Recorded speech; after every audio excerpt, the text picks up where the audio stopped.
बिस्मिल्लाहिर्रहमानिर्रहीम। Hello everyone, अस्सलामु अलैकुम।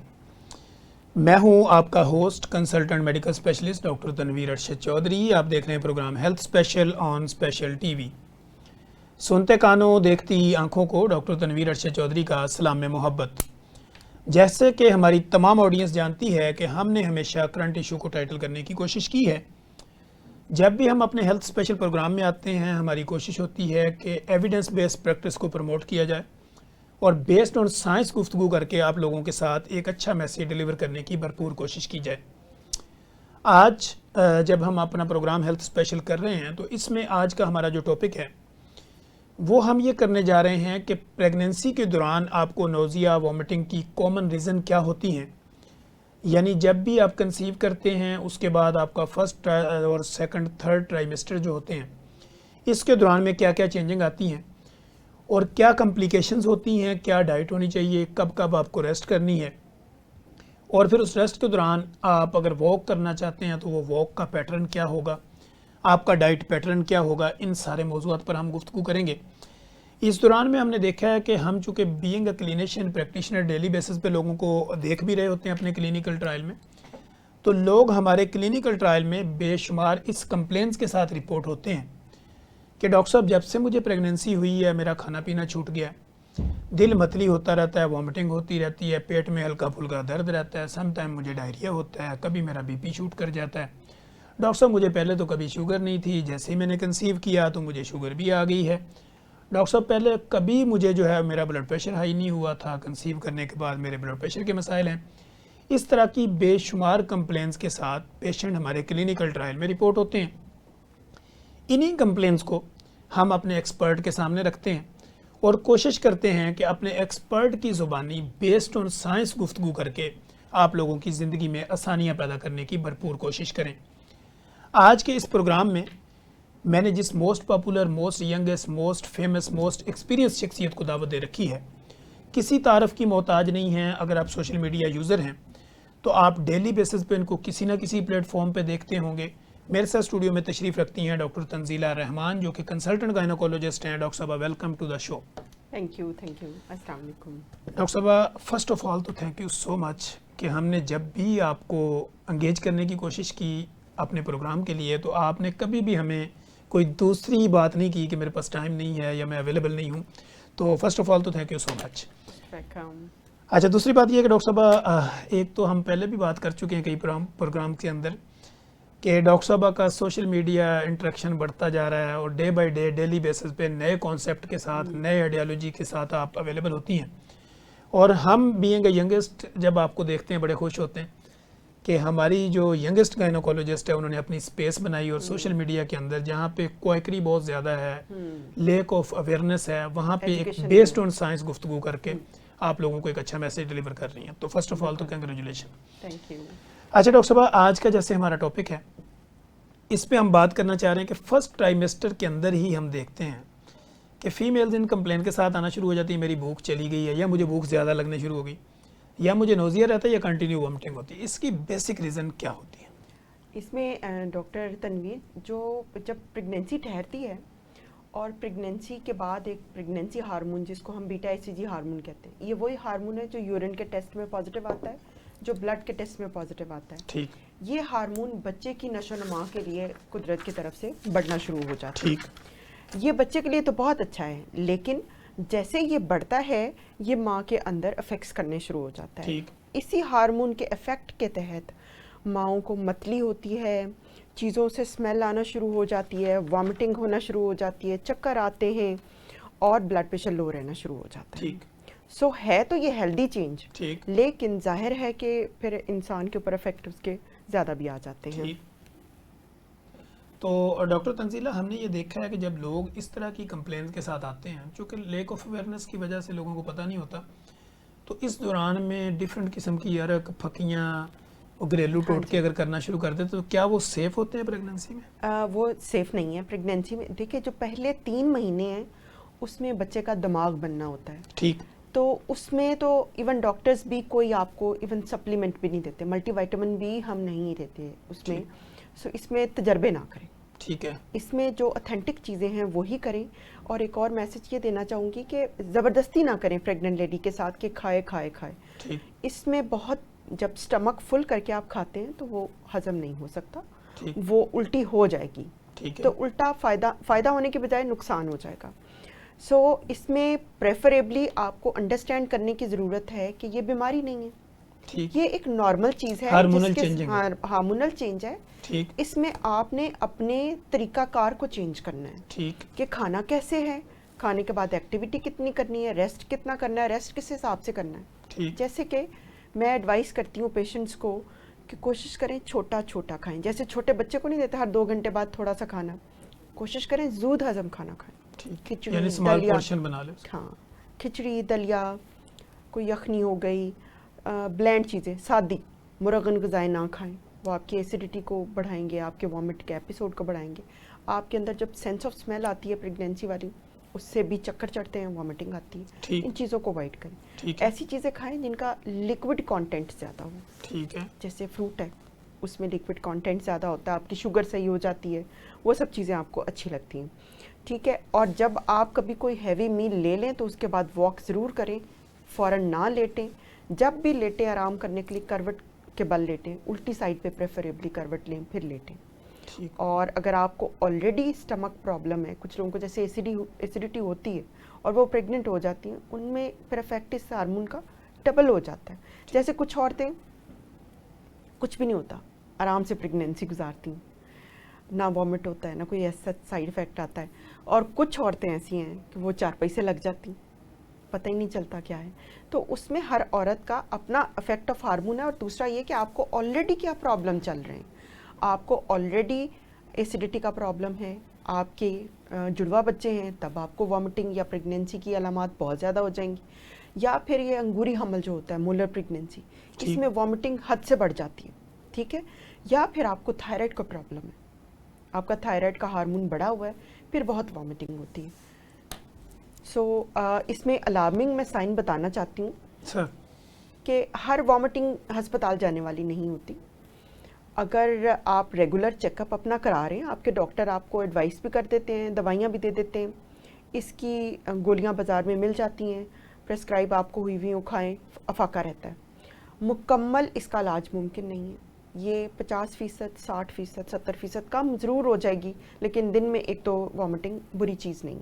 ठीक, लेकिन अगर आपको 4 या 4 से ज़्यादा वॉमिट आ रहे हैं, आपको यूरिन कम आना शुरू हो गया या फिर बिल्कुल पीला है, स्मेल वाला आता है, ठीक, आपको चक्कर आने शुरू हो गए हैं, आपकी आंखें अंदर को धनस गई हैं और आपको ऐसे लगता है ज़ुबान बिल्कुल सूख गई है, तो आप में डिहाइड्रेशन है, मेल नरिश्ड आप हो रही हैं, आपका वज़न कम हो रहा है, तो आप फौरी तौर पे, ये इमरजेंसी है, आप फौरी तौर पे अस्पताल जाएं और अपने डॉक्टर को बताएं जहां आपका मज़ीद इलाज होगा। ठीक हो गया। अच्छा डॉक्टर साहब, इसी के साथ रेलिवेंट एक सवाल जो हमारे क्लिनिकल ट्रायल में डेली पूछा जाता है, वो ये होता है कि क्या हस्बैंड वाइफ रिलेशनशिप अपना कंटिन्यू कर सकते हैं प्रेगनेंसी के दौरान फर्स्ट ट्राइमेस्टर के अंदर? इसमें सेफ़ है अनटिल आपका डॉक्टर आपको मना करते, रिस्क देखते हुए। जैसे जिन बच्चियों के आवल नीचे होती है उसमें इसका नुकसान हो सकता है। जिनके पहले मिस कैरेजेस हो रहे होते हैं उनको भी हम थोड़ा अवॉइड करने को कहते हैं, क्योंकि सीमन के अंदर प्रोस्टाग्लैंडिन्स होते हैं और ये लेबर या फिर मिस कैरेज को इंड्यूस कर सकता है। ठीक है, या फिर जिनको ब्लीडिंग हो रही, ठीक है, हमल में, उनके लिए ये नहीं, उनके लिए सेफ़ नहीं है। अदरवाइज़ ये सेफ़ है थ्रू आउट प्रेगनेंसी। ठीक है। और इसमें हम ये जो हस्बैंड वाइफ रिलेशन है, इसको फर्स्ट ट्राइमेस्टर से लेके एंड तक कब जाके इसको स्टॉप करना चाहिए, या कंटिन्यू इसको कंटिन्यू सेफ़ है, बिल्कुल किया जा सकता है, इसमें कोई इशू नहीं? ठीक है। अच्छा डॉक्टर साहब, अब हम जब बात कर रहे होते हैं ड्यूरिंग प्रेगनेंसी की, तो हमारे जैसे मुल्क के अंदर चूँकि जब वेदर चेंज होता है, जैसे आज के मौसम की बात करें, तो लोगों को काला यरकान हो जाना, डायरिया हो जाना, या इसके साथ कोई हेपेटाइटिस की सिम्टम्स आ जाना, गैस्ट्रो के कोई प्रॉब्लम हो जाना, तो इस दौरान अगर ड्यूरिंग प्रेगनेंसी ये चीज़ें हो जाएं तो उसको टाइटल कैसे किया जाता है? देखिए, जो डिहाइड्रेशन है, पानी की कमी हो जाना, नमकियात की कमी हो जाना, वो आपके बच्चे के ऊपर भी डायरेक्ट इफेक्ट कर जाती है। ठीक, ठीक है, केसेस हमने ऐसे भी देखे हैं कि डिहाइड्रेशन से बच्चे भी एक्सपायर हो गए। ठीक, सो आपने पहली तो ये बात करनी है कि एहतियात इलाज से हर सूरत बेहतर है। ऐसे ही। जो हामला ख़वातीन हैं वो बाहर के खाने ना खाएं।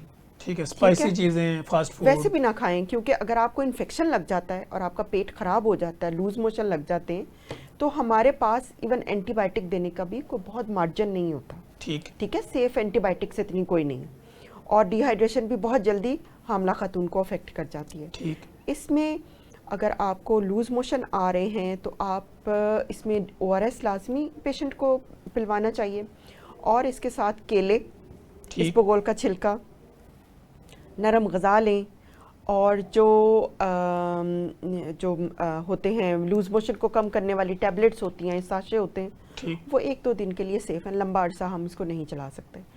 लूज मोशन आपको लगे हुए हो पेशेंट को, तो प्लीज़ सेल्फ मेडिकेशन घर बैठ के ना करें, डॉक्टर के पास ज़रूर जाएं, वो आपको असेस कर ले कि आपको कितने ट्रीटमेंट की ज़रूरत है, आया आपको ड्रिप की भी ज़रूरत है या सिंपल घर पे ORS और उससे बचत हो सकती है। ठीक है, यानी उस दौरान में आपने ट्रीटमेंट लेना है तो कंसल्टेशन के बाद ही लेना है, सेल्फ मेडिकेशन नहीं करना। Self medication. अच्छा डॉक्टर साहब, यहाँ पे हमने देखा है कि लोगों के जहन में एक सवाल ये होता है, वो ये समझते हैं कि प्री टर्म लेबर क्या होती है? प्री टर्म लेबर होती है जो भी बच्चा या पैदा हो जाए 37 हफ्तों से पहले। ठीक है। जब 37 हफ्ते कंप्लीट होते हैं तो बच्चा मैच्योर हो चुका है। ठीक है। वो पैदा हो जाए तो वो एक इंडिपेंडेंट जिंदगी गुजार सकता है। ठीक है। लेकिन उससे पहले अगर डिलीवरी हो जाए या दर्दें लग जाए तो हम इसको कहते हैं प्री टर्म लेबर है। ठीक है। और अगर बच्चे की पैदाइश ही हो जाए तो हम कहें कि ये प्री टर्म बच्चा है, वक्त से पहले पैदा हो गया, सतमाया है, अठमाया है, सब लोग अंडरस्टैंड करते हैं कि वो फिर बच्चा बचता नहीं है। ठीक है, मैच्योरिटी नहीं आई होती। अच्छा, इसमें कोई रियलिटी भी है बच्चे के, सतमाए बच्चे के बचने में? बिल्कुल सर्वाइव नहीं कर पाता। नहीं, उसमें लंग मैच्योरिटी नहीं होती, बच्चे के सांस लेने की इतनी एबिलिटी नहीं होती, सारे अज़ा कंप्लीटली देखिए स्ट्रक्चर या साख्त बन गई होती है। फंक्शन भी एक चीज़ है कि वो फंक्शन भी कर सकेगा। ठीक है। बाहर की दुनिया हॉस्टाइल है, बच्चा जब बाहर आता है तो उसको यहाँ के सारे जरासीमों से भी मुकाबला करना है और इंडिपेंडेंट सांस भी लेना है, तो उसमें सांस के प्रॉब्लम हो जाते हैं। इसमें यह नहीं होता कि 100% वो बच्चा बचेगा नहीं। जिन बच्चों को अच्छी नर्सरी मिल जाती है, केयर मिल जाती है, और जिनका बर्थ वेट अच्छा हो उसके साथ, तो उनकी बचत हो जाती है, वो बच्चे बच जाते हैं। ठीक है। तो डॉक्टर साहब, ये भी लोगों के जहन में है, चूँकि आपकी बात से ये बात मेरे माइंड में आई कि अक्सर लोगों को ये होता है कि ये बच्चा सतमाया है, ये पूरी उम्र जो है ना वो कमज़ोर रहेगा, यानी उन आम बच्चों जैसी इसमें ताकत नहीं आएगी। इसमें रियलिटी कितनी? जो प्री टर्म बच्चे होते हैं ना, उनके पहले 2 साल वाकई मुश्किल होते हैं, क्योंकि उनके अंदर कुव्वत मुदाफ़ियत नहीं है। ठीक है। और लेकिन जब ये 5 साल प्री टर्म भी, और ये जिनके ग्रोथ के भी प्रॉब्लम अंदर चल रहे होते हैं, 5 साल के बाद ये बच्चे और टर्म पे पैदा होने वाले बच्चे बराबर होते हैं। इनमें कोई लॉन्ग टर्म कोई नहीं चलता कि जवानी तक मसाइल चल रहे हैं। ठीक है। वो नहीं चलता अनलेस एक्सट्रीम प्री टर्म है, 24 हफ्तों पे बच्चा पैदा हो गया और कुदरत ने उसको बचा लिया। ठीक है। फिर ये हो सकता है एलर्जीज होती हैं ऐसे बच्चों को, ये मसाइल हो सकते हैं, अदरवाइज कोई लाइफ थ्रेटनिंग कुछ नहीं होता। ठीक है। अच्छा डॉक्टर साहब, हमने ये देखा है कि पॉलीसिस्टिक ओवेरियन सिंड्रोम के अंदर अगर कंसीव कर लिया, ओके, तो continue patient lower abdominal pain की कंप्लेन करती रहती है, तो इसको अगर हम ट्रीट करें तो कैसे करेंगे, या उनको पेशेंट को अगर गाइड करें तो कैसे करेंगे? पॉलीसिस्टिक ओवेरियन डिजीज़ के पेशेंट हों या कोई दूसरा भी पेशेंट हो, lower abdominal pain in pregnancy most common cause ये होता है कि यूट्रस बड़ी हो रही होती है। ठीक है। ठीक है, स्ट्रेच की पेन होती है बेसिकली। वो है। जो डल हर वक्त दर्द रहना के नीचे हैवीनेस है, वो स्ट्रेच पेन है, उसके बारे में परेशान होने की ज़रूरत नहीं होती। ठीक है। दूसरी बड़ी वजह जो है वो मसाने का इन्फेक्शन है। ठीक। या फिर मसाने के ऊपर बच्चेदानी का प्रेशर है। ठीक है। उसकी वजह से है। तीसरी बड़ी वजह ये है कि वजाइनल इन्फेक्शन से। ठीक है। तो इन 3 वजूहात को आप अपने डॉक्टर के साथ डिस्कस कर लें, अगर तो ये वजह है, इनका इलाज हो जाए तो पेन ठीक हो जाती है। ठीक हो गया। अच्छा डॉक्टर साहब, इसी के साथ ही हम देखते हैं कि जैसे लोअर एब्डोमिनल पेन की शिकायत आती है, साथ ही विजाइनल डिस्चार्जिंग की कंप्लेन भी आती है। पेशेंट ये कहते हैं मुझे लिक्विड किस्म का मादा जो है ना वो निकलता रहता है, वेट रहती हूँ मैं हर वक्त, तो इसकी रीजंस क्या होती है और इसका ट्रीटमेंट कैसे किया जा सकता है? प्रेगनेंसी में नॉर्मल विजाइनल डिस्चार्ज बढ़ जाता है। ठीक। कुदरत का एक सिस्टम है ये। ठीक है। अनलेस कि आपको विजाइनल डिस्चार्ज अमाउंट में बहुत ज़्यादा आना शुरू हो गया है, उसमें से स्मेल आती है, ठीक, आपको फीवर डेवलप हो गया है, लोअर बेली में पेन होना शुरू हो गई है, इचिंग है, तो फिर आप ज़रूर अपने डॉक्टर के पास जाएं। वो आपको एंटीबायोटिक देंगे, वो भी लोकल होगी, इससे ठीक हो जाएगा ये। ठीक हो गया। अच्छा डॉक्टर साहब, इसी के साथ ही रेलिवेंट एक सवाल और भी है कि यूटीआई इन्फेक्शन कॉमन होता है बहुत फीमेल्स common। के अंदर, इसकी वजूहात क्या हैं और यूटीआई से कैसे बचा जा सकता है? प्रेगनेंसी में क्योंकि यूट्रस का प्रेशर होता है ब्लैडर के ऊपर, और जो खातून होती है वो इम्यूनोसप्रेसिव स्टेट में होती है। प्रेगनेंसी में औरत के अंदर कुव्वत मुदाफ़ियत नहीं होती, इन्फेक्शन भाग के आके लग जाता है उसको, ठीक है। वो इतनी ताकतवर नहीं होती। ये 2 रीज़न्स हैं जिसकी वजह से यूरिनरी ट्रैक्ट इन्फेक्शन बहुत कॉमन है। ठीक है। इवन अलामात ना भी आ रही हों तो एसिम्प्टोमेटिक बैक्टीरियूरिया होता है इसमें। ठीक है। ठीक है, और ये आपकी प्री टर्म लेबर का बहुत बड़ा कॉज है, ठीक है। जो कि हमारी सोसाइटी में बहुत कॉमन हो गई है, ठीक है। कॉमन केसेस हैं। ठीक है। तो डॉक्टर साहब, यूटीआई इन्फेक्शन के साथ साथ हमने ये देखा कि पेशेंट डिफरेंट किस्म की एंटीबायोटिक खुद से यूज़ करना शुरू कर देता है, या डिफरेंट किस्म की जेल या डिफरेंट किस्म के साशे पीना शुरू कर देते हैं। तो क्या ये सेल्फ मेडिकेशन सेफ होती है ड्यूरिंग प्रेगनेंसी? सेल्फ मेडिकेशन, चाहे आप प्रेग्नेंट हैं, चाहे आप नहीं प्रेग्नेंट, चाहे आप मेल हैं, चाहे फीमेल हैं, सेल्फ मेडिकेशन सेफ है ही नहीं। ठीक है। ठीक है, इवन आप डॉक्टर हैं, आप समझते हैं पेनाडॉल के भी साइड इफेक्ट्स हैं, ऐसे हर बंदा पेनाडॉल भी नहीं ले सकता। तो बिल्कुल ऐसे। प्रेगनेंसी में तो आप अपनी लाइफ तो है ही है, अपने बच्चे की लाइफ को भी रिस्क पे डाल देते हैं सेल्फ मेडिकेशन के साथ। ठीक है।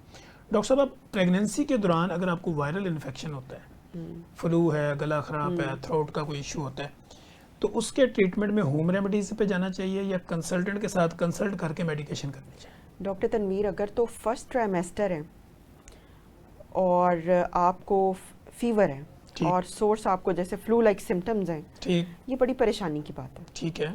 बहुत सारे ऐसे इन्फेक्शंस हैं जो कि मिसकैरेज कर देते हैं, जो कि बच्चे के अंदर हार्ट डिफेक्ट करते हैं, ठीक। और कुछ ऐसे हैं कि जो लेटर ऑन जाके जब बच्चा पैदा होता है तो पता चलता है उसका क्लेफ्ट लिप है, जो लिप कटा हुआ होता है, या फिर बच्चे के अंदर दिमागी मसाइल पैदा करते थे। ठीक है। सो अगर आपको 101 से ऊपर का बुखार है, आपने हर सूरत डॉक्टर के पास जाना। ठीक है। ठीक है, और आपके कल्चर्स होंगे, वो सारा कुछ डायग्नोज होगा कि आपको किस किस्म का इन्फेक्शन है। अगर आपको हल्का फुल्का है, 99 तक है, तो आप घर में पेनाडॉल और होम रेमेडीज़ कर सकते हैं, उसमें कोई हर्ज नहीं है। लेकिन 100 से ऊपर चला गया, स्पेशली 101 से ऊपर जा रहा है, फिर आप डॉक्टर के पास ही जाएं। फिर जो भी एंटीबायोटिक, जो भी मेडिसिन आपको देनी पड़े वो आपको लेनी चाहिए। डॉक्टर तनवीर, ये जो हाइपरथर्मिया है ना प्रेगनेंसी में, ये इटसेल्फ बच्चे में डिफेक्ट कर देता है। ठीक है। ठीक है, सो यानी बुखार का ऊपर ही रहना, नीचे ना आना, तो ये इटसेल्फ बहुत ख़तरनाक चीज़ है। ठीक है। अच्छा डॉक्टर साहब, कुछ ऐसे एरियाज हमारे मुल्क समेत, अगर हम साथ वाले हमसाया मुल्क की बात करें या पूरे बरे-आज़म एशिया की बात करें, तो यहाँ पे लोगों को ये होता है कि प्रेगनेंसी के दौरान नहाना छोड़ देते हैं लोग, या फीमेल जो ना कम नहाती हैं, जो कम एजुकेटेड हैं। तो क्या नहाना सेफ होता है? इसमें तो कोई ख़ास प्रिकॉशन लेने की ज़रूरत है। नीटनेस, और जैसे मैंने पहले बताया, कुव्वत मुदाफ़ियत तो ख़त्म होने वाली हो जाती है, बहुत लो इम्यूनिटी होती है, और उसमें अगर आप अपनी क्लीनलीनेस का ध्यान नहीं रखेंगे तो मुख्तलिफ इन्फेक्शन आप पकड़े रखेंगे आपको। ठीक है। तो उसमें बहुत ज़रूरी है कि आप अपनी क्लीनलीनेस का ध्यान रखें। यानी हाइजीनिक आपकी किसी भी तरह की हो, हाँ, हर तरह वो की आपकी hygiene। ओरल हो, वो आपकी हाँ। स्पेशल Tooth पार्ट्स की हो या infection, पूरी हाँ। बॉडी की हो। टूथ इन्फेक्शन बहुत कॉमन है, बहुत कॉमन है प्रेगनेंसी में, क्योंकि ये जो आपके मसूड़े होते हैं ये नरम हो जाते हैं प्रेगनेंसी के हार्मोन के इफेक्ट के तहत। ठीक है। तो ये भी दर्द भी करते हैं, इनमें इन्फेक्शन भी बड़ी जल्दी लग जाता है। ठीक है। जो सालों से आप दाढ़ चलाते आ रहे होते हैं, जैसे ही ख़वातीन प्रेग्नेंट होती हैं वो दाढ़ कहती है मैंने अब कोई नहीं चलना, मुझे अब निकलवाएं आप। ठीक हो गया। जी नाज़रीन, कहीं मत जाइएगा, डॉक्टर तंजीला रहमान हमारे साथ हैं, हम मज़े की गुफ्तगू जारी रखे हुए हैं। यहीं पे वक्त हुआ एक ब्रेक का, और ब्रेक के बाद जब हम आएंगे तो हम अपनी गुफ्तगू को यहीं से कंटिन्यू करेंगे। वेलकम बैक नाज़रीन, आप देख रहे हैं health special programme. Health special programme के अंदर doctor Tanzeela Rehman, consultant gynaecologist, मज़े की गुफ्तगू based on science message deliver करने की भरपूर कोशिश कर रही हैं। और हमारे साथ जब हम प्रोग्राम कर रहे होते हैं तो कोशिश ये होती है कि कोई भी सवाल किसी भी एंगल से हम अपने एक्सपर्ट के सामने रखें, ताकि जितने भी व्यूअर्स हैं वो जिस एंगल से भी उसको सुनना चाह रहे हैं वो जवाब उन तक बआसानी पहुंच सके। डॉक्टर साहब, जैसे कि हमने ये सारी बात कर ली, अब इसके साथ एक बात ये आती है कि कुछ लोगों के प्रेगनेंसी के दौरान बच्चों की डेथ हो जाती है, जिसको हम IOD कहते हैं। इसकी वजूहात क्या होती हैं और फिर इसको हम ट्रीट कैसे करते हैं? इसकी बहुत सारी वजह। ठीक। मेजर ये बताऊंगी कि हमल में शुगर का हो जाना, ठीक है। हाई ब्लड प्रेशर का हो जाना, ठीक है। बच्चे के अंदर क्रोमोसोमल डिफेक्ट होना ठीक है। अपने, और इसके साथ ग्रोथ के इफेक्ट्स के रिस्ट्रिक्टेड ग्रोथ हो जाना। ठीक। फिर ये है कि जो मदर है उसके अंदर कोई कनेक्टिव टिश्यू डिसऑर्डर है, ठीक है, जैसे किडनी का प्रॉब्लम है कोई, जो टांगों में खून जम जाने की बीमारी होती है, जैसे ठीक है। SLE है, ये PLS है, यानी आपके उसके मसाइल हैं खून जमने के। उसके अलावा जो है, जो नाड़ू होता है उसमें मसला होता है। ठीक है, नाड़ू बच्चे के गर्दन के गिर्द लपेटा जाता है, उसके अपने अंदर गांठ आ जाती है, वो काफ़ी लंबा होता है 50 सेंटीमीटर का, घूम घमा के उसमें हो जाता है। फिर है आवल, अगर जिन लोगों की आवल अच्छी नहीं बैठी होती तो वो अच्छी ब्लड सप्लाई नहीं देती, ठीक, तो उस वजह से भी बच्चे की पेट में फौतगी हो जाती है। और इसके अलावा आवल का फट जाना, ठीक, ठीक है, ये सब मसाइल इम्पॉर्टेंट हैं इसमें। और जिनकी पहले हिस्ट्री हो, पहले कोई बच्चा फौत हो चुका है, उनके दूसरी दफ़ा चांसेस काफ़ी ज़्यादा होते हैं, सो इसमें विजिलेंस नीडेड होती है। ठीक। यानी ये इंट्रा यूट्राइन डेथ है। उसके ऊपर ये IUD हम उसको कहते हैं। अच्छा डॉक्टर साहब, इसके साथ एक कॉमन सवाल, चूंकि बीइंग अ कंसल्टेंट गायनोकोलॉजिस्ट आपके पास तो ज़्यादा लोग आते होंगे, हमारे पास भी डेली लोग रिपोर्ट होते हैं कि डॉक्टर साहब अब मुझे प्रेगनेंसी तो है लेकिन कंटिन्यू मुझे स्पॉटिंग भी होती रहती है, ब्लीडिंग भी आती रहती है ऑन एंड ऑफ। इसकी वजूहात क्या होती है? क्या ये प्रेगनेंसी इसके दौरान भी सेफ रहती है? जो प्रेगनेंसी में ब्लीडिंग हो जाना है, ये किसी सूरत भी सेफ नहीं है, ठीक। ये अलार्मिंग साइन है, ठीक है, ठीक है। जब पहले 3 महीने होते हैं तो ये मिस कैरेज की अलामत है, ठीक है, या तो मिस कैरेज हो गया हुआ है या होने वाला है। ठीक है, अगर तो अल्ट्रासाउंड के ऊपर बच्चे की हार्ट बीट आ जाए तो संभल को बचाया जा सकता है सपोर्ट देके, ठीक है, जैसे हम प्रोजेस्टेरोन सपोर्ट देते हैं। या फिर ये है कि जब बच्चा या आवल बैठती है ना बच्चेदानी के अंदर, तो इम्प्लांटेशन ब्लीडिंग होती है, वो एक आध दिन के लिए होती है, ब्राउनिश सी, वो ख़त्म हो जाती है, ठीक उसको है, किसी खास ट्रीटमेंट की ज़रूरत नहीं पड़ती। या फिर एक टॉपिक प्रेगनेंसी हो सकती है, वो ठीक है। लाइफ थ्रेटनिंग है।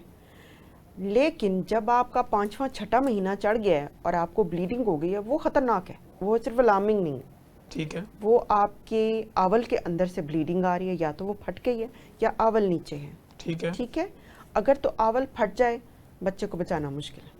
ठीक है, जो आवल नीचे होने की वजह से ब्लीडिंग आती है, उसमें माँ को बचाना मुश्किल है। ठीक है, सो ये कॉजेज, इसको नॉर्मल नहीं लेना, लेकिन इन अगर ब्लीडिंग थोड़ी थोड़ी है तो उसके साथ अमल चल सकता है, वो तो स्पॉटिंग के दौरान भी यानी वो सेफ है, सेफ नहीं है, पर ठीक है। चलाया जा सकता यानी चलाया जा सकता है, With लेकिन help। आपको ऐसे नहीं हो अपने सकता डॉक्टर के आप- साथ एंगेज रहना है। है। ऐसे नहीं हो सकता आप घर रहें और आपको ब्लीडिंग हो रही है और आपका हमल आप कहें सेफ है, ऐसे नहीं है।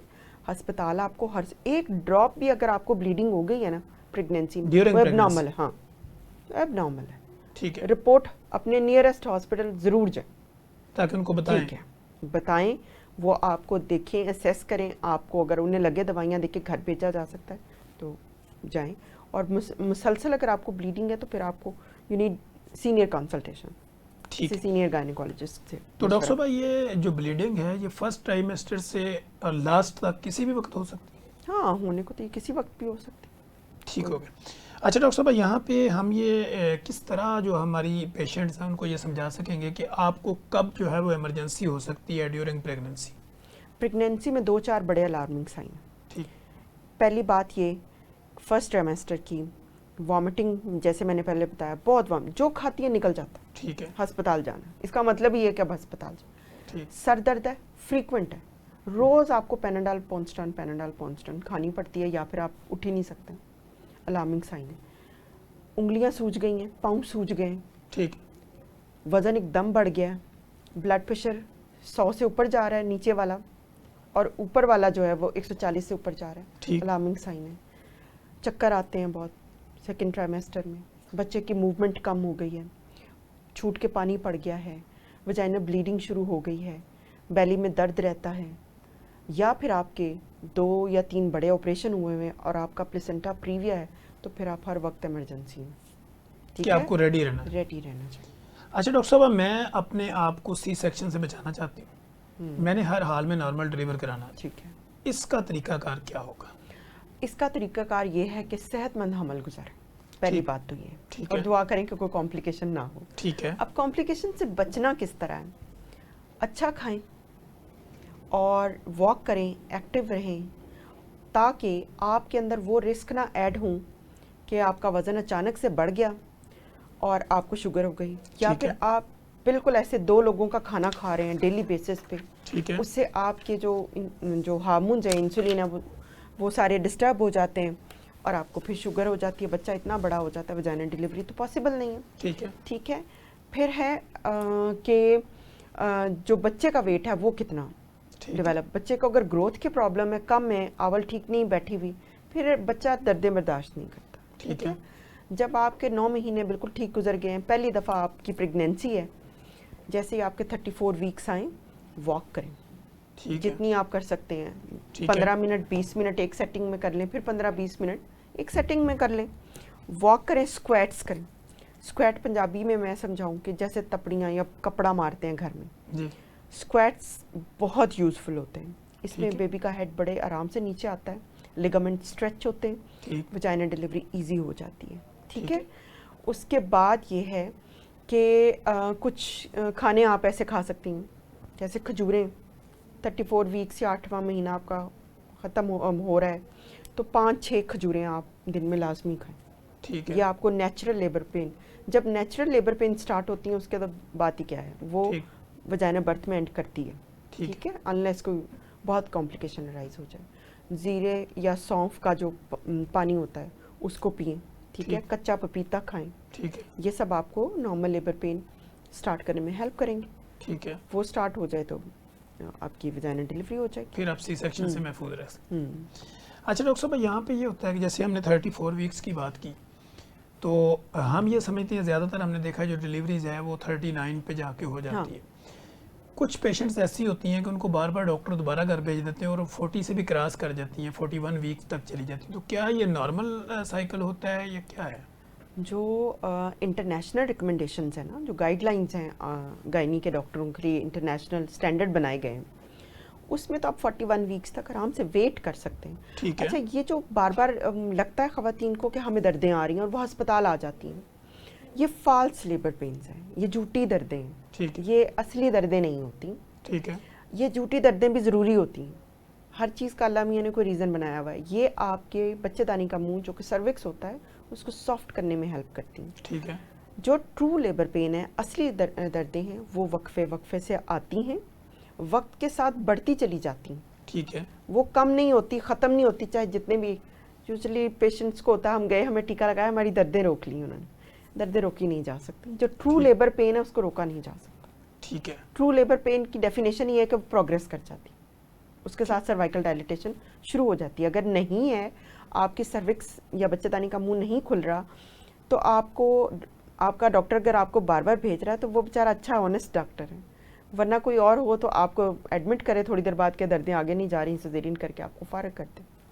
सो आप 37 वीक्स के बाद मैं अपने सब पेशेंट्स को कहती हूँ कि ये आपके सब्र का भी इम्तिहान है और मेरे भी सब्र का इम्तिहान है, क्योंकि इसमें आना जाना भी होगा। कई दफ़ा लगेगा कि बेबी की मूवमेंट भी इस तरह हो गई है, कई दफ़ा लगेगा दर्दें आना शुरू हो गई हैं, आपको विज़िट करना पड़ेगा, लेकिन इसका वेट करना चाहिए बहुत। अगर 41 वीक्स तक वेट करें तो अराउंड 89% फीमेल्स को स्पॉन्टेनियस या फिर खुद से दर्दें शुरू हो जाती हैं। ठीक है। लेकिन अगर आप वेट ना करें तो फिर इसकी रेशो नीचे गिर जाती है ना, फिर आप आर्टिफिशियल पेन्स लगाते हैं, वो कामयाब ना हो तो सिजेरियन हो जाता है, या फिर कुछ लोगों का डायरेक्टली सिजेरियन हो जाता है। ठीक है। अच्छा डॉक्टर साहब, बीइंग कंसल्टेंट गायनोकोलॉजिस्ट, मैं अगर आपसे ये जानना चाहता हूँ कि आज के दौर के अंदर हम देखते हैं आर्टिज्म के साथ बच्चे बहुत पैदा होते हैं, तो गायनी के रेलिवेंट जो है ना, वो आप क्या समझती हैं कि इसकी रीज़न क्या है? डॉक्टर तनवीर, कोई गायनी से डायरेक्ट रिलेशनशिप कोई इसका बन नहीं रहा, कोई डॉक्यूमेंटेड कुछ नहीं है कि कोई ऑब्स्टेटिक कॉम्प्लिकेशन, यानी प्रेगनेंसी में कोई कॉम्प्लिकेशन हुई भी होगी तो ऑटिज़म हो सकता है। माँ से ऑटिज़म बच्चा लेकर बाहर नहीं निकल सकता, ये एक सोशल प्रॉब्लम है। और इसमें सिर्फ थोड़ा बहुत ये ऑब्ज़र्व हुआ है, अभी ये बहुत वो उस तरह नहीं है कि साइंटिफिकली प्रूवन है कि कज़न मैरिज में, क्योंकि बच्चे लो आईक्यू लेवल तो डॉक्यूमेंट हुआ है, जो बहुत रिपीटेड कज़न मैरिज होती हैं उनके बच्चे लो आईक्यू लेवल के होते हैं। उसके बाद ऑटिज़म के अब न्यू स्पेक्ट्रम में अभी तो बैकवर्ड स्टडीज़ हो रही हैं कि जिनके कज़न मैरिजेस थी उनके बच्चों में ज़्यादा रेशो हो गई। ठीक है। सो इसका बहुत कोई गायनी से रिलेटेड रिलेशनशिप नहीं है। ठीक है। और दूसरा डॉक्टर साहब, जो गेस्टेशनल डायबिटीज़ होती हैं ड्यूरिंग प्रेगनेंसी, इनको बीइंग अ कंसल्टेंट गायनोकोलॉजिस्ट आप किस तरह लेके चलती हैं? देखिए, जेस्टेशनल डायबिटीज़ मेलाइटस को सबसे पहले तो जल्दी स्क्रीन होना चाहिए। ठीक है। स्क्रीनिंग में आपका डॉक्टर आपसे पहले विजिट में ही स्क्रीन कर लेना चाहिए उसको, आपका वज़न देखते हुए, आपकी उम्र देखते हुए, आपकी फैमिली हिस्ट्री। अगर किसी के फादर को डायबिटीज़ है तो उसका 15% चांस है कि उसको हमल में शुगर हो जाएगी। ठीक है। लेकिन अगर साथ में मदर को भी है, बोथ पेरेंट्स आर डायबिटिक, 75%। अब ये देखिए रिस्क कितना बढ़ जाता है। ठीक है। उनके मैं तो शुरू में ही टेस्ट करा लेती हूँ ताकि आपको अंदाज़ा हो जाए कि ये आगे चल के फुल ब्लोन डायबिटीज़ पे शिफ्ट हो सकती है। ठीक है। उसके बाद ये आता है कि वेट गेन कितना और डाइट कैसी है और बाकी रिस्क फैक्टर उसमें आ जाते हैं स्क्रीन करके। तो इनिशियली हम ये पेशेंट को काउंसल करते हैं डाइट के बारे में। ठीक है। कि शुगर वगैरह छोड़ दें, बेकरी छोड़ दें, मीठा डायरेक्ट ना खाएं, और एक्टिविटी जब भी खाना खाएं थोड़ी देर चलें ताकि ग्लूकोज जो है ना वो कंज्यूम हो जाए। ठीक है। फिर उसके बाद जो खाने वाली गोलियां हैं वो सिर्फ मेटफॉर्मिन सेफ है प्रेगनेंसी में, ठीक है। वो हम दे के मैनेज करने की कोशिश करते हैं। बट जो इंटरनेशनल रिकमेंडेशंस हैं वो कहती हैं सिर्फ इंसुलिन। इंसुलिन वाहद शुगर कम करने वाली दवाई है जो प्रेगनेंसी में सेफ है। ठीक। लोग डर जाते हैं कि अब इंसुलिन लग जाएगी तो अब कोई बिल्कुल अगला जवानी हुआ में हाल लग जाएगी तो ये तो पीछे नहीं जाएगी। तो जैसे ही जो जेस्टेशनल डायबिटीज़ है या प्रेगनेंसी एसोसिएटेड डायबिटीज़ है उसके साथ इंसुलिन फिर ख़त्म हो जाती है, जैसे ही आप डिलीवर करेंगे इंसुलिन ख़त्म। ठीक है। अच्छा डॉक्टर साहब, अब हम ये बात करते हैं कि फर्स्ट सेकंड थर्ड ट्राइमेस्टर के अंदर जो अल्ट्रासाउंड करवाने होते हैं, लोगों को बड़ी आदत होती है मैंने हर हफ्ते अल्ट्रासाउंड कराना है। तो बीइंग ए कंसल्टेंट गायनोकोलॉजिस्ट आप क्या समझती हैं कि अल्ट्रासाउंड कब कब और किस तरह करवाना चाहिए और कितने करवाना चाहिए? जो फर्स्ट ट्राइमेस्टर है उसमें डेटिंग स्कैन वेरी मैंडेटरी। ठीक है। ठीक है। उसमें आपको ये पता चल जाएगा कि बच्चे की हार्ट बीट आ गई है, प्रेगनेंसी ठीक है, प्रेगनेंसी बच्चेदानी में है, ठीक है। ठीक है, और हमल कमज़ोर तो नहीं है, यानी इसको सपोर्ट देने की ज़रूरत तो नहीं है। ठीक है। ठीक हो गया। बाद में उसकी जो कैलकुलेशन होती है कि कितने महीने का बच्चा हो गया उसमें भी ठीक। आसानी हो जाती है। ठीक है। उसके बाद आजकल रिवाज चला हुआ है एंटी स्कैन का। एंटी स्कैन या नकल ट्रांसल्यूसेंसी स्कैन जो है वो 11 हफ्ते से 13 हफ्ते के दरमियान में किया जाता है। ये प्रिडिक्टिव स्कैन है। अब ना ठीक है। दुनिया शिफ्ट हो रही है इलाज से बचत की तरफ कि कितना बचा जा सकता है। तो ये प्रिडिक्टिव स्कैन है, ये प्रिडिक्ट करेगा कि आपके बच्चे को डाउन सिंड्रोम हो सकता है, आपके बच्चे को हार्ट डिफेक्ट हो सकता है, ठीक है। आपकी प्री टर्म डिलीवरी हो सकती है। अगर ये नकल ट्रांसल्यूसेंसी जो है ये इसकी नॉर्मल वैल्यू 1 से 3.5 है, ठीक है। अगर ये 3.5 से ज़्यादा आ जाती है तो आपका बच्चा रिस्क पर है। फिर कुछ प्रिकॉशंस आपको बताई जाती हैं या मज़ीद टेस्ट किए जाते हैं। ये अगर आप अफोर्ड कर सकते हैं तो आपको ज़रूर कराना चाहिए। ये करते फीटल मेडिसिन यूनिट वाले हैं पाकिस्तान में 2-4 लोग ही हैं। लेकिन अगर आपको ये नहीं मिलते तो आप कंसल्टेंट रेडियोलॉजिस्ट से कराएं। अगर कोई गायनेकोलॉजिस्ट कहता है कि मैं एंटी स्कैन कर देता हूँ तो वो गलत बोल रहे हैं। एंटी स्कैन उनकी मोडेलिटी नहीं। ठीक है। ठीक है, ये कंसल्टेंट रेडियोलॉजिस्ट से कराना मैंडेटरी है, फ़ी ज़माना। ठीक है। स्पेशली जिन माओं की एज 35 से ऊपर है ठीक वो है। लाजमी कराएं अपना। फिर है एनॉमली स्कैन, ये हर किसी ने कराना है, ठीक है। जिसकी जितनी मर्जी एज है, जो मर्जी है। इसमें बच्चे की साख्त पूरी बन चुकी होती है। ये आपके बच्चे का एक हमें रफ एस्टिमेट दे देता है कि ये नॉर्मल सेहतमंद बच्चा होने वाला है। ठीक है। और फिर उसके बाद 28 वीक्स पे ग्रोथ स्कैन मैंडेटरी, ठीक है। और 36 वीक्स पे एक ग्रोथ स्कैन होता है बच्चे की ग्रोथ को मैयर करने के लिए। ठीक है। इसके अलावा कोई स्कैन नहीं। ठीक है। अच्छा डॉक्टर साहब, एक नॉर्मल जो हमारी व्यूअरशिप है उनको समझाने के लिए कि एक जो अल्ट्रासाउंड रिपोर्ट होती है उसमें एक रेडियोलॉजिस्ट क्या क्या चीज़ें मेंशन करता है जो आम आदमी, जैसे कि कार्डियक एक्टिविटी है, मूवमेंट है, एज है, वीक है, ये बाकी चीज़ें? डॉक्टर तनवीर, आम आदमी को अल्ट्रासाउंड पढ़ना नहीं चाहिए। ठीक है। ठीक है, क्योंकि बड़ी टर्मिनोलॉजी होती है और ये फॉर रेफरिंग कंसल्टेंट होता है। ठीक है। जैसे आप फिजिशियन हैं, आपने एब्डोमिनोपेल्विक अल्ट्रासाउंड कहा है, तो लिवर की मेजरमेंट क्या है कि पेशेंट बेचारा वो चैट जीपीटी पे करेगा और वो फिर पागल हो जाएगा, वो खुद से अजम्पशंस बनाएगा। सो आई डोंट थिंक सो कि इनको पढ़ना चाहिए। लेकिन बहरहाल मोटी मोटी 2 चीज़ें जो हम देखते हैं वो हेड का सरकमफेरेंस है। ठीक है। 5वें महीने तक बच्चे की जो उम्र है वो सर के सरकमफेरेंस से पता चलती है, बीपीडी जो ठीक। लिखा होता है कैपिटल। ठीक है। फिर उसके बाद फीमर लेंथ, ठीक है। टांग की लंबाई से। जो लोग परेशान हो जाते हैं, कई दफ़ा लिखा होता है AC एब्डोमिनल सरकमफेरेंस, वो छोटा दिया हुआ होता है। ठीक है। ये उन बच्चों का आता है जो मोटे नहीं होते, ये पेट का सरकमफेरेंस है। ठीक है। उसका बहुत अच्छा होना ज़रूरी नहीं है। कमज़ोर बच्चा, लंबा अच्छा है, सर अच्छा बना हुआ है, वो बच्चा बाहर निकल के अच्छा परफॉर्म कर जाएगा। ठीक है। उसके बारे में बहुत वरीसम होने की ज़रूरत नहीं होती। ठीक। लाइकर बहुत इंपॉर्टेंट है कि बच्चे के गिर पानी कितना है। बच्चा कॉम्प्रोमाइज़ हुआ है, सबसे पहले लाइकर जाएगा, ठीक है। ये उसका फर्स्ट साइन है। आवल नीचे है ऊपर है, आपको देखना चाहिए। कार्डियक एक्टिविटी, मूवमेंट तो हर कोई पढ़ लेता है कि हार्ट बीट और मूवमेंट है वो अच्छी है। ठीक है। अच्छा डॉक्टर साहब, दूसरा जो जेंडर के ऊपर हम बात करते हैं तो अक्सर जो फीमेल्स कंसर्न होती हैं कि मैंने पता करवाना है बच्ची है या बच्चा है, तो वो कौन सा Properly महीना medical बेस्ट होता है कि जहाँ पे वो अल्ट्रासाउंड करवाए? 20 वीक्स, 20 वीक्स यानी 5 माह के बाद की? 5वें महीने का नॉर्मली स्कैन जो होता है उसमें जेंडर इस्टेब्लिश करना मैंडेटरी होता है। ठीक है। क्योंकि जब तक आप जेंडर नहीं इस्टेब्लिश करेगा रेडियोलॉजिस्ट, तो वो कैसे लिखेगा कि ये नॉर्मल बच्चा। सो उसने इस्टेब्लिश करनी होती है कि ये मेल बच्चा है, फीमेल बच्चा है, मेल ऑर्गन अंदर है कि फीमेल ऑर्गन है।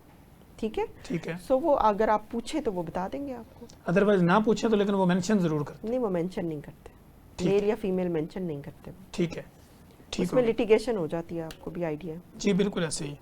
अच्छा डॉक्टर साहब, अब हमने ये सारी बातें तो कर ली, अब इसके ऊपर अगर हम वैक्सीनेशन की बात करें कि फर्स्ट ट्राइमेस्टर से लेके लास्ट तक बीच में कोई हिफाजती टीका जात भी लगाने होते हैं प्रेगनेंसी के दौरान? हमारे मुल्कों में, साउथ एशियंस में सिर्फ टेटनस का इंजेक्शन सब याद रखते हैं। ऑल्दो अब इंटरनेशनल रिकमेंडेशंस नहीं है टेटनस के इन्फेक्शन की, ठीक है। लेकिन हम फिर भी लगाते हैं क्योंकि हमारे यहाँ अभी भी अनसेफ डिलीवरीज होती हैं। ठीक है। लोग नाड़ू को घर की कैंची से काट देते हैं, कपड़े से बांध देते हैं डर्टी, उससे बच्चे को टेटनस हो जाता है। ठीक है। बाकी जो आपकी करंट या नॉवल मोडेलिटीज़ हैं उसमें टी डैप है, वो आपको हमल में 27 से 36 वीक्स तक लगवानी चाहिए। या आपके बच्चे को वूपिंग कफ जो होती है ठीक। उससे भी प्रिवेंशन करता है और आपकी अपनी भी। एक जिस तरह हम जैसे वेदर में रहते हैं, जैसे कमिंग वेदर जो है वो स्मॉग का है, तो आजकल सीज़न है कि आप इन्फ्लुएंजा की वैक्सीनेशन करा लें। प्रेगनेंसी में बिल्कुल सेफ़ होती है। और जो प्रेग्नेंट ख़वातीन हैं जिन्होंने दिसंबर में जनवरी में डिलीवर होना है, उनके लिए आइडियल टाइम है, ठीक। वो करा लें। उनको कफ, चेस्ट इन्फेक्शन, इन सब चीज़ों के एपिसोड 50% कम हो जाएंगे। ठीक है। ठीक। फिर टेटनस के अलावा और या फिर जिनका नेगेटिव ब्लड ग्रुप है उनको एंटी-डी लगनी चाहिए। ठीक हो गया। डॉक्टर साहब, थैंक यू सो मच। आपकी मोहब्बतों का बहुत शुक्रिया और आपके टाइम का भी बहुत शुक्रिया। हमारे पास आखिरी 2 मिनट हैं, तो डॉक्टर तंजीला रहमान का पब्लिक के नाम क्या पैगाम, और बच्चा दानी के मुंह का जो कैंसर होता है, सर्वाइकल कैंसर, उसके ऊपर जो गवर्नमेंट जो है वैक्सीनेशन करने जा रही है, उसके हवाले से भी आपका क्या पैगाम? उसके हवाले से मुझे काफ़ी मैसेजेस और फ़ोन कॉल्स भी आई हैं कि जो ये गवर्नमेंट ने इनिशिएटिव लिया है सर्वाइकल कैंसर की वैक्सीनेशन का, ये जो है ये टीन एज गर्ल्स को कराया जाता है। 8 साल से 14 साल की बच्चियों को ये होगा और सितंबर से ये स्टार्ट हो रहा है। स्कूलों में ये लगेंगे इंजेक्शन। प्लीज़ आप अपनी बच्चियों को ज़रूर लगवाएं, इसमें कोई रिजर्वेशन नहीं है। ये बच्चेदानी के मुंह का जो कैंसर होता है, सर्वाइकल कैंसर, उससे बचाव के टीके हैं। ये तकरीबन 100 साल से यूरोप और अमेरिका में औरतों को लग रहे हैं। बहुत अच्छा गवर्नमेंट का ये इनिशिएटिव है, उन्होंने ये लिया है और ये चीज़ हमारे मुल्क में भी आई है। इससे पहले जो पेरेंट्स पढ़े लिखे थे या जानते थे इन चीज़ों को, उनको लगवाने के लिए हमें बाहर से ये इंजेक्शन मंगवा के लगवाना पड़ता था। तो अब ये फैसिलिटी आपके डोर स्टेप पर है। मत रिलक्टेंट हों, ज़रूर लगवाएं अपनी बच्चियों को ये injections. Thank you so much doctor साहब। नाजरीन, आपने देखा कि हेल्थ स्पेशल प्रोग्राम के अंदर आज हमने ड्यूरिंग प्रेगनेंसी होने वाले जितने भी मामलात थे, वो अल्ट्रासाउंड से लेके वैक्सीनेशन तक, वॉमिटिंग से लेके नोज़िया, डायरिया, यूटीआई या इसके अलावा विजाइनल डिस्चार्जिंग या स्पॉटिंग, इन सारे मौज़ूआत पर हमने तफसील से और हर एंगल से अपने सवाल जवाब करने की भरपूर कोशिश की और कोशिश की कि आपके जहनों में जो ख्यालात हैं, जो सवालात हैं, हम अपने एक्सपर्ट के सामने रखें और उनका जो पॉइंट ऑफ व्यू है वो बेस्ड ऑन साइंस आप लोगों तक डिलीवर करें, ताकि आप लोगों की ज़िंदगी में आसानियाँ पैदा करने की भरपूर कोशिश की जाए। आपको हमारे इस प्रोग्राम से मुतल्लिका या डॉक्टर साहबा के मुतल्लिका किसी भी तरह की कोई इन्फॉर्मेशन चाहिए हो, आप कमेंट बॉक्स में आएँ, कमेंट कीजिए, नेगेटिव करें या पॉजिटिव करें, लेकिन ज़रूर करें।